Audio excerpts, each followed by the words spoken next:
오늘 오후 찬양 예배에 하나님께서 우리에게 주시는 말씀은 신약 성경에 있는 빌립보서 1장 12절부터 30절까지의 말씀입니다. 빌립보서 1장 12절부터 30절 신약 313쪽에 있습니다. 318쪽에 있습니다.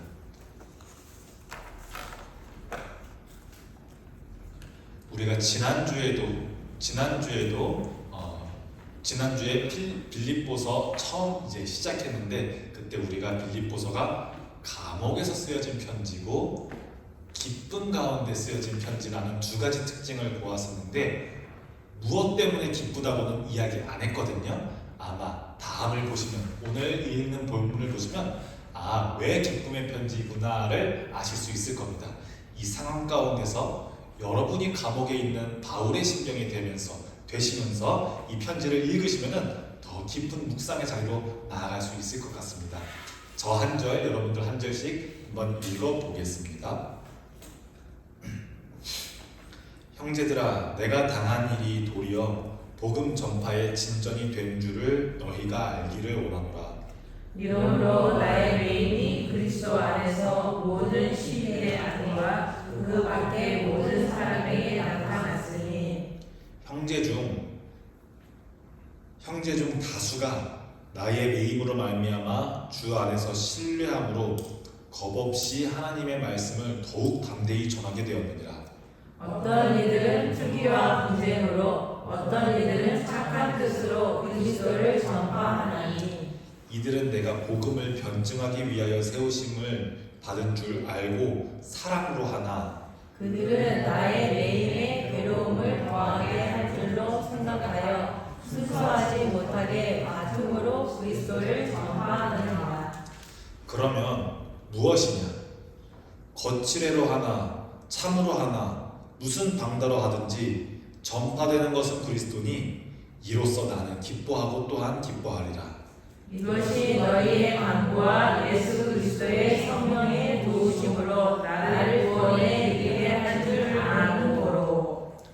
나의 간절한 기대와 소망을 따라 아무 일에든지 부끄러워하지 아니하고 지금도 전과 같이 온전히 담대하여 살든지 죽든지 내 몸에서 그리스도가 존귀하게 되려 하려 하느니, 이는 내게 사는 것이 그리스도니 죽는 것도 유익함이라. 그러나 만일 육신으로 사는 이것이 내 일의 열매일진데 무엇을 택해야 하는지 나는 알지 못하노라. 내가 그 둘 사이에 끼었으니 차라리 세상을 떠나서 그리스도와 함께 있는 것이 훨씬 더 좋으리라. 그렇게 하고 싶구나. 내가 육신으로 있는 것이 너희를 위하여 더 유익하리라.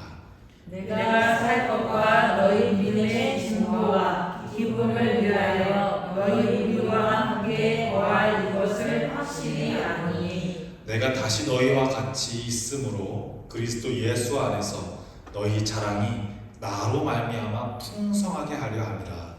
오직 너희는 그리스도의 복음에 합당하게 생활하라. 이는 내가 너희에게 가오나 떠나 있으나 너희가 한 마음으로 서서 한 뜻으로 복음의 신앙을 위하여 헌영하는 것과 무슨 일에든지 대적하는 자들 때문에 두려워하지 아니하는 이 일을 듣고자 함이라. 이것이 그들에게는 멸망의 증거요 너희에게는 구원의 증거니, 이는 하나님께로부터 난 것이라. 그리스도를 위하여 너희에게 은혜를 주신 것은 다만 그를 믿을 뿐 아니라 또한 그를 위하여 고난도 받게 하려 하심이라. 함께 있습니다. 너희에게도 그와 같은 싸움이 있으니 너희가 내 안에서 몸하여 이제도 내 안에서 듣는 바니라. 아멘. 네, 오늘 말씀의 제목을 복음에 기뻐하라 라고 할까, 복음 때문에 기뻐하라 라고 할까 고민하다가 저의 실수로 인해서 복음에 때문에 기뻐하라 라는 제목으로 나오게 되었습니다. 제목은 어떻게 생각하셔도 좋을 것 같습니다. 복음 때문에 기뻐하라, 복음에 기뻐하라 라고 생각하시든지, 여러분들이 바울의 마음에 최대한 공감하면서 오늘 말씀을 함께 나누기를 원합니다. 지난주에 처음으로 빌립보서를 다뤘을 때 빌립보서가 큰 교회라고 했습니까? 아니면 작은 교회라고 했습니까? 작은 작은 교회. 교회라고 했습니다. 에베소처럼 고린도처럼 커다란 대도시가 아니라 작은 교회라고 말씀드렸고, 바울이 감옥에 있는 와중에 에바브로디도가 선생님 여기 빌립보에서 헌금 보내왔어요 라고 한 것 때문에 너무 기쁘고 감사해서 편지를 썼다고 말씀드렸습니다. 네. 그래서 이 빌립보서의 큰 특징 두 가지를 꼭 기억해 달라고, 그래야지 마지막까지 우리가 빌립보서를 읽으면서 바울이 어떤 심정이었을까, 어떻게 이 책이 성경이 되었을까라는 것을 쭉 이어갈 수 있다고 했습니다. 첫 번째는 옥중서신이다. 두 번째는 빌립보서는 기쁨의 서신이다 라는 두 점이었습니다. 그런데 오늘 우리가 12절부터 30절까지 보니 왜 기쁨의 서신인지 조금은 알 수 있을 것 같습니다. 저와 함께 천천히 말씀을 보면은 좋겠습니다. 여러분, 근데 어떤 일을 하시다가 사업을 하시든 공부를 하시든 조그만 소일거리를 하시든 어떤 관계를 이끌어 나가시든 무언가를 하시다가 막히거나 어그러지면은 그것을 기뻐할 사람은 없습니다. 정도에 따라 다르겠지만 그것을 반가워하는 사람은 없습니다. 망치는 것, 어그러지는 것, 막히는 것, 누구나 그것에 대해서는 마음이 좋지 않습니다. 노력해도 진전이 없을 때, 1년 동안 엄청 고생했는데 그대로일 때, 이게 내 한계인가 보다 싶은 순간들이 있을 수 있습니다.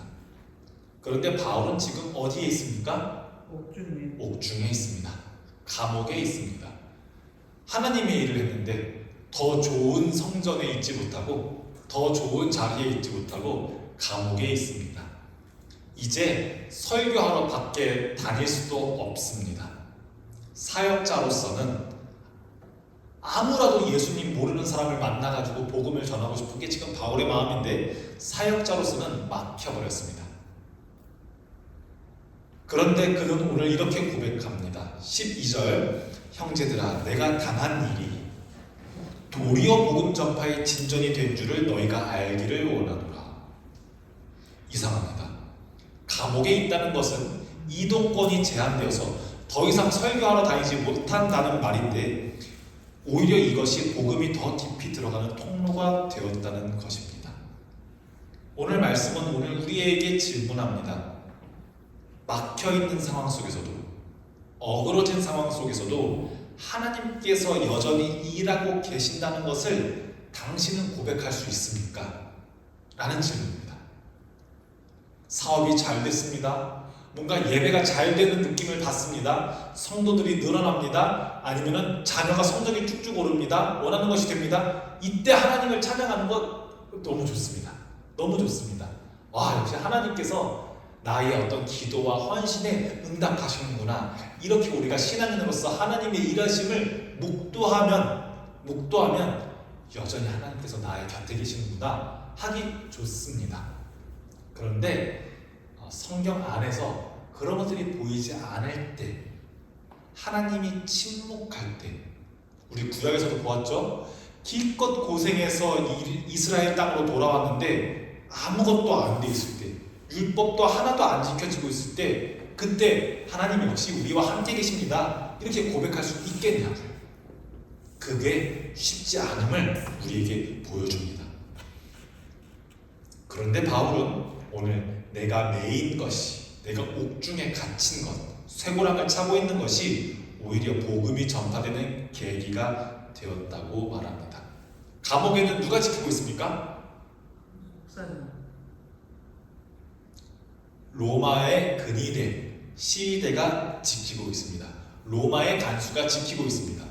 바울은 그들에게도 복음을 전했습니다. 교대로 바울을 지키면서 그들에게도 예수님을 전했습니다. 그리하여서 바울은 아직 로마에 가보지도 못했는데 복음은 그 쇠창살을 뚫고 쇠창살을 넘어 제국의 심장부 로마까지도 전해집니다. 그런데 오늘 우리가 12절부터 18절까지 보니 복음을 전하는 사람들의 마음이 한 마음이 아니었죠. 네. 누구는 시기함으로 하고 누구는 바울의 자리를 탐내면서 복음을 전한 사람도 있었습니다. 모두가 낮은 마음으로, 모두가 섬기는 마음으로 복음을 전하는 건 아니었습니다. 그런데 바울은 뭐라고 말해요? 이런 사람들은 잘못됐다고 말해요? 뭐라고 말합니까? 이런들 어떠하리 저런들 어떠하리 그리스도만 전파된다면 나는 그것으로 기뻐한다라고 말하고 있습니다. 이 부분이 어디에 나와 있나요? 무엇이냐, 거칠애로 하나 참으로 하나 무슨 방다로 하든지 전파되는 것은 그리스도니 이로써 나는 기뻐하고 또한 기뻐하리라.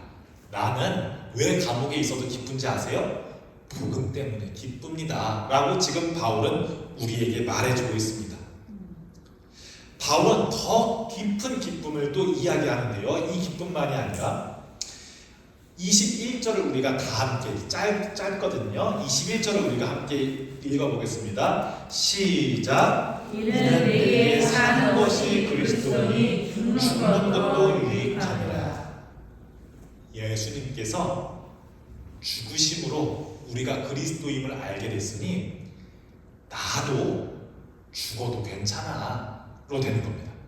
인간이 절대 뚫을 수 없는 죽음이라고 하는 유한성이 그리스도 앞에서는 아무것도 아닌 것처럼 됩니다. 살든지 죽든지 바울한테 지금 뭐가 중요합니까? 복음이 전해지냐 안 전해지냐. 저 사람들한테 복음이 전해지냐 안 전해지냐가 중요하지 내가 사는 건 그렇게 중요하지 않다라고 말합니다. 그런데 조금 변명 같은 말도 하지요. 내가 23절입니다. 내가 삶과 죽음 그 둘 사이에 끼었으니 차라리 세상을 떠나서 여기에 있는 것보다 예수님 그리스도와 함께 있는 것이 훨씬 더 좋은 일이라 그렇게 하고 싶지만 내가 살아있는 것도 나쁜 점은 없으니 너희들한테 유익할 것 같기도 하다라고 말하면서 우리에게 재미있게 말을 걸고 있습니다. 그러니 그리스도가 죽으셨기 때문에 나 또한 복음만 전파되면 내 목숨이 소중해서 살고 싶은 것이 아니라 내가 살아있으면 빌립보 교회가 믿음 안에서 더 자리 잡도록 편지도 더 많이 하고 싶고 언제 한번 방문도 하고 싶고 이렇게 지금 어른처럼 바울은 말하고 있습니다. 그래서 이 바울의 기쁨은 복음의 결과 때문은 아니고 복음의 관계 때문에 기뻐하는 겁니다. 복음의 결과로 기뻐하는 것은 수치화돼서 나타납니다. 내가 전도 몇 명 했어. 그래서 우리 꼭 비판적으로만 볼 필요는 없는데 몇 명을 전도해서 전도왕 상 주고 이런 것이 꼭 나쁜 것만은 아니거든요. 그런데 전도는 결과의 수치로 나타나는 것이 아니라 그 관계가 그리스도 안에 있는 관계인가라고 하는 것입니다. 그래서 바울은 감옥 안에 있지만 복음으로 그대들과 이어져 있음을 기뻐했습니다. 마지막 27절부터 30절이 이제 가장 저는 중요하다고 보았는데요. 27절을 제가 읽어보겠습니다. 오직 너희는, 여기서 너희는 누굽니까? 이 편지를 받고 읽게 될 빌립보 교회의 사람들이죠. 오직 너희는 그리스도의 복음에 합당하게 생활하라. 이는 내가 너희에게 가보나 떠나 있으나 너희가 한 마음으로 서서 한 뜻으로 복음의 신앙을 위하여 협력하는 것과 라고 합니다. 복음에 합당하게 생활하라라고 말합니다. 여기서 생활하라는 살아라라는 말이 아닙니다. 여기서 생활하라는 말은 헬라어로 폴리티오라고 하는데 시민으로서 살아가라라고 하는 말입니다. 야만인으로서 살아가지 말고 시민으로서 살아가라 하는 말입니다. 이때는 빌립보가 로마의 식민지 도시였기 때문에 사람들은 가슴팍에서 뭘 꺼낼 때 가장 힘을 얻습니까? 로마의 시민권을 꺼낼 때 나 시민이야. 그래서 나 여기 식당에도 들어갈 수 있고 저 병원에서 진찰받을 수도 있고 당신들이랑 같이 체리될 수도 있는 시민이야. 이렇게 하는 게 중요했습니다. 그래서 시민권은 자랑할 만한 거였습니다. 그런데 바울은 말합니다. 로마 시민으로서 합당하게 생활하라가 아니라 복음에 합당하게 생활하라라는 말은 너희는 로마의 시민이 아니라 하나님 나라의 시민으로 살아가라. 너희가 충성해야 할 대상은, 믿음의 대상은, 충성과 믿음이 동의어입니다. 헬라어는. 너희가 충성해야 할 대상은 제국이 아니라 복음에 있다 라고 말하는 겁니다. 복음에 합당하게 생활하라. 복음을 위해 싸우고 있는 바울이, 감옥 안에서 복음을 위해 싸우고 있는 바울이 너희들도 하나님 나라의 자녀답게 생활하라, 하나님 나라의 시민답게 생활하라 라고 말합니다.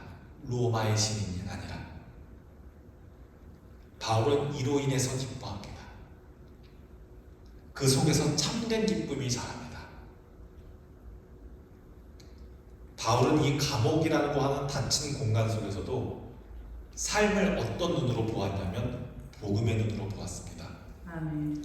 그래서 바울에게서 감옥이라고 하는 장소는 패배의 장소가 아닙니다.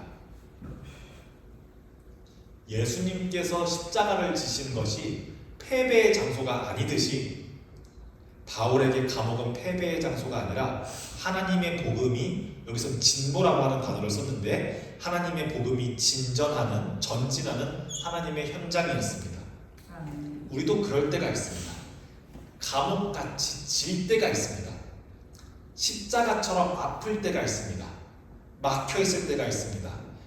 그럴 때 하나님께서 이것마저도 일하시고 있는 중이라고 고백하는 것이 어려움을 우리가 서로 공유했습니다. 하지만 바울은 빌립보서 1장 전체는 우리에게 이런 해석을 줍니다. 이 일로 복음이 더 전해진다면, 이 일로 하나님의 일하심이, 하나님의 계심이 더 전해진다면, 더 드러난다면 그것이 과연 슬픔일까? 아니면 기쁨일까? 라고 우리는 삶의 곳곳에서 우리가 빌립보서를 적용하면서 살아갈 수가 있습니다. 이 질문을 하면서 살아가는 것이 저는 여러분들에게 기쁨의 시작이라고 말하고 싶습니다. 그리스도교가 추구하는 기쁨은 향락 같은 것이 아닙니다. 얼마를 더 가지고 있음으로써 안정을 느끼냐, 무언가를 더 구매할 수 있느냐에 대한 기쁨이 아닙니다. 그리스도교가 말하고 하는 기쁨은, 기독교가 말하는 기쁨은 어떤 상황 가운데에서도, 심지어 감옥 가운데 갇힌 상황 가운데서도 당신은 하나님이 일하심을 볼 수 있냐, 믿을 수 있냐랑 같은 말이죠. 이 상황 가운데서도 하나님께서 함께함을 믿을 수 있냐라고 하는 말입니다. 그러니 이 서로 반대되는 단어, 서로 반대되는 단어, 감옥과 기쁨이라고 하는 서로 반대 성향에 있는 것 같은 부정적인 단어, 긍정적인 단어가 이렇게 함께 있는 것은 참으로 놀라운 신비입니다. 이제 말씀을 정리하고 마치려고 합니다. 여러분, 하나님께서 정말로 우리에게 복 주십니다. 기독교 복의 종교 맞습니다. 축복의 종교 맞습니다. 기쁨의 종교 맞습니다. 그런데 우리에게 주시는 그런 복은, 우리에게 주시는 기쁨은 상황이 주는 감정 따위가 아니라 복음으로 바라볼 수 있는 시선인 줄로 믿습니다. 여러분들의 삶의 현실이 어떠하시든 간에 그 안에서 복음을 진전시키시는 하나님의 손길을 느낄 수 있기 바랍니다. 그리고 하나님의 흔적을 찾을 수 있기를 바랍니다. 바울은 그 흔적이 에바브로디도를 통해 온 헌금 때문에 이 사람들 신앙 안 버리고 있구나, 이 사람들 복음 가운데 살고 있구나 때문에 너무 좋았던 겁니다. 여러분들도 여러분들의 삶의 현실이 어떠하시든 간에 고나던 날이든 부한 날이든 여러분들 삶 속에서 함께 하시는 하나님의 손길을 찾으실 수 있으면 좋겠습니다. 기도합니다. 사랑의 하나님, 감옥에 갇힌 바울이 오히려 복음의 진전을 보았던 것처럼 우리가 혹시 막힌 자리에 있을지라도 하나님의 역사를 발견하게 하여 주시옵소서. 복음의 결과가 아니라 복음의 관계에 집중하게 하시고 나의 유익이 아니라 주님의 뜻 때문에 기뻐하게 하옵소서.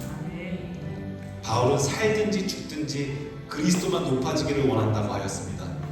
우리의 삶 가운데서도 우리가 살든지 죽든지 우리의 삶이 복음에 합당하는 삶이 되도록 주님께서 인도하여 주시옵소서. 예수 그리스도 이름으로 기도합니다. 아멘.